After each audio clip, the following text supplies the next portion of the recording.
A short prayer. Touch us, God, and take us to that other place. Amen. All right, so today is the official New Hope Church book release party for this book, The Day Metallica Came to Church. Where in the world did they get that title? A couple of weeks ago, as I was thinking about this Sunday and trying to figure out what the biblical corollary is, the biblical text that would speak to the story of this book in our church would be obscure to me, I hadn't read it for years, Old Testament book called Nehemiah came to mind.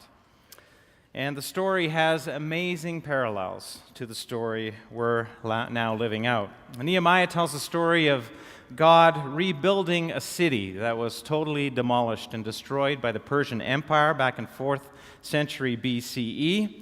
Jerusalem had fallen into great disrepair, especially its walls were broken, which was so symbolic of the city being bereft of anything, any meaning. But through the leadership of this man named Nehemiah, who was a cupbearer to the king of Persia back at headquarters in Persia, got a call to go back to the place where his family was from and rebuild his home. This is a story, Nehemiah, about God rebuilding his home and at the same time rebuilding the home that he had made for his people. Now, I've reread the story a couple of times over the past 2 weeks and found myself deeply resonating with a few, maybe 8 or 9 different parts of that story. We won't go through them all right now, but the narrative seemed true to us and what we're doing today. Because I felt for years we're building something new here, and we're doing something quite different that hasn't been done for a long time. At least I've not seen it in a lot of Christian churches today. We're trying to reclaim something of what God meant for us to be as followers of God, as a church community, as His people. Something very old that's been around forever. And yet, when we do it singing a Neil Young song or a Coldplay song, it's like brand new again. And it's what this book is all about. The idea that really believing into this very core to what the Old Testament means, understanding that the earth is the Lord's and everything in it, the world and all who live in it, as it's written in Psalm 24, really believing that. And that the world isn't just some static thing that God is uninvolved in or not a part of. The world is something through which God speaks to you. Circumstances in your life, the songs you listen to, the movies you watch, the meaning you find from your work, the powerful truths of science and art and whatever you do. It's a really old idea, deeply embodied in the Old Testament, modeled by Jesus through his parables, strongly held by church leaders in the early centuries, St. Augustine and other church fathers, cherished by the Celts, held high by the Reformers, John Calvin and others. All kinds of Christians throughout history have this huge belief in the God who made all things, the God of creation, the God who speaks through the created order. The earth is the Lord's, and everything in it speaks something of who our God is. So, how do these two books talk to each other? The Bible and The Day Metallica Came to Church. Not so much the book, but the story that a lot of you, along with me and us, have been living. How does God speak through both His Word in the Scriptures and the world that He's made? Over the past 5 or 6 years, we've been trying to remember that two-book worldview and to rebuild it and to relive it as a church. Early in the book of Nehemiah, there's a prayer that he prays that when I heard him pray it, I've never prayed those words, but I resonated with the sentiments that he was giving words to in his prayer. And the context is he's still back at headquarters in the Persian Empire. He wants to get back to Jerusalem, which is a huge ask. And when the cupbearer isn't nice to the king or sort of asks for the wrong thing at the wrong time, the cupbearer loses his head. So it was a huge risk for him to go to the king with the idea to ask him for help to rebuild the city. And so before he does it, Nehemiah wisely prays. And I have prayed this prayer. Lots of us have.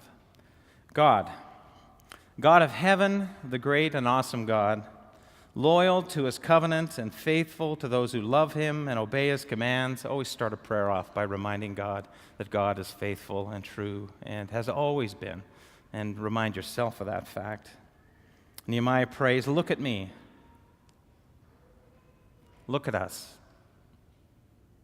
Listen to me. Listen to me. Listen to us.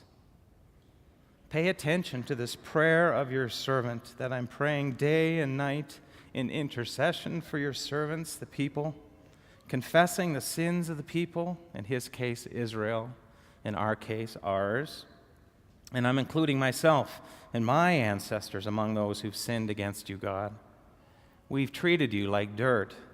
We haven't done what you told us, haven't followed your commands, haven't respected the decisions you gave to Moses, your servant. At the same time, remember the warning you posted to your servant Moses. If you betray me, I'll scatter you to the four winds.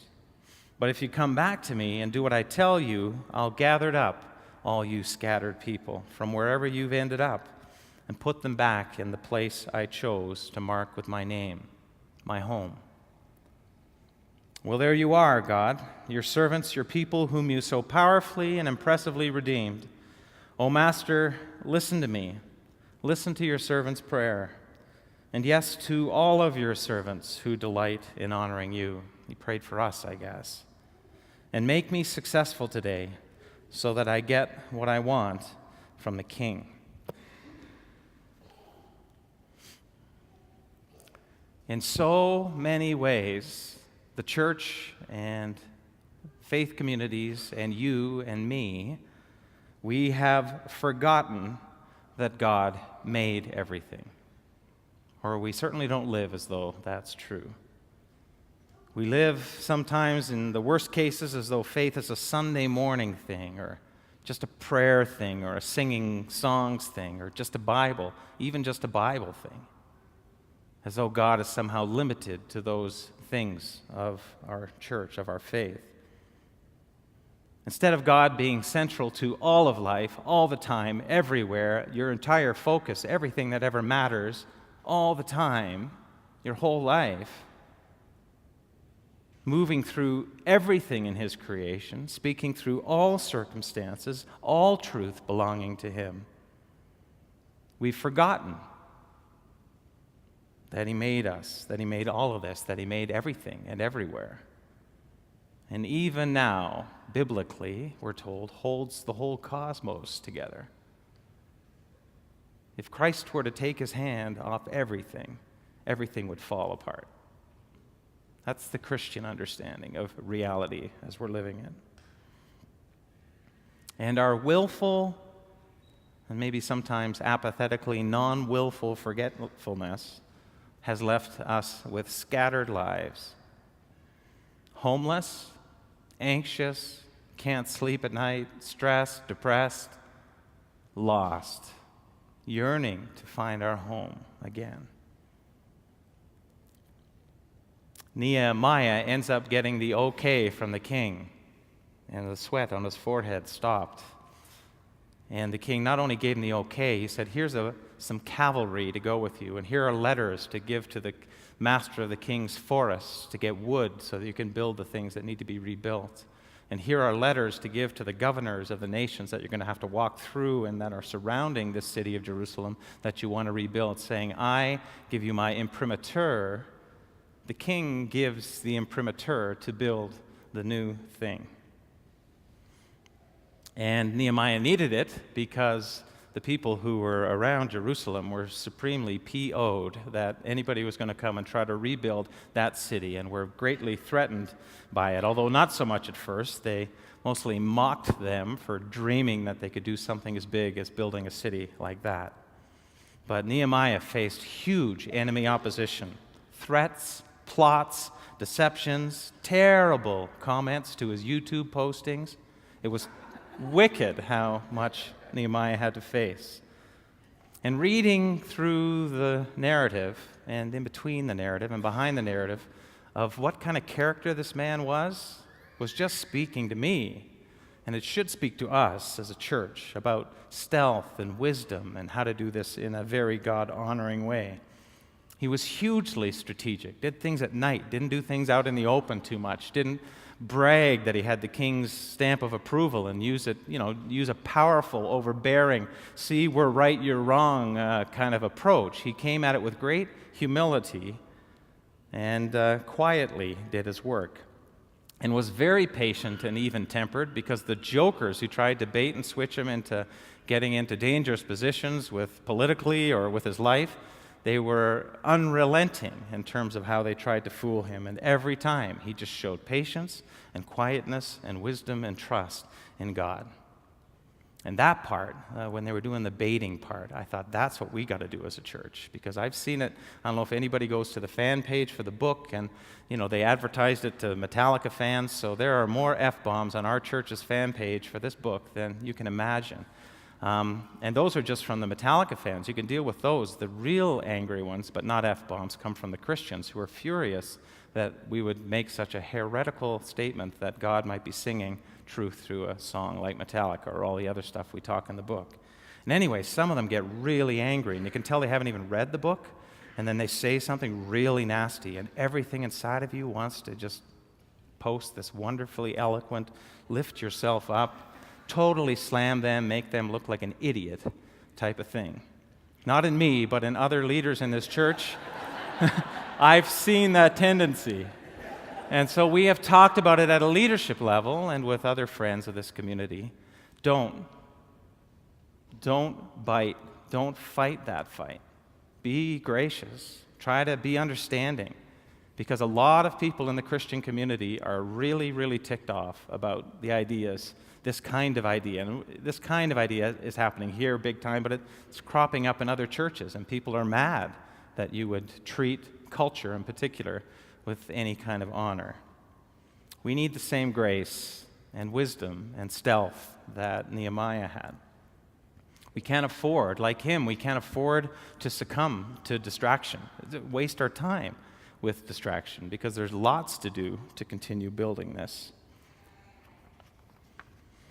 And in order to do that, to keep on building this and to have the grace, I think we need to know what Nehemiah knew. And it's implicit in the whole book, the whole Bible story. He knew that the work wasn't really his anyway. The work was God's work. And when you believe it's God's work, then God can defend himself. I'll get involved, but I better do it in a God-like way, in God's timing, appropriately. Nehemiah said at one point to his enemies in response to a poke, he said, "The God of heaven will make sure we succeed. We're his servants, and we're doing his work, rebuilding, so you can keep your nose out of it." This, I have no qualms in understanding and knowing, is God's work. Like, different people do different things and lead in different ways to make our community, but this is God's work. The book, the church, you, me, everything is God's work.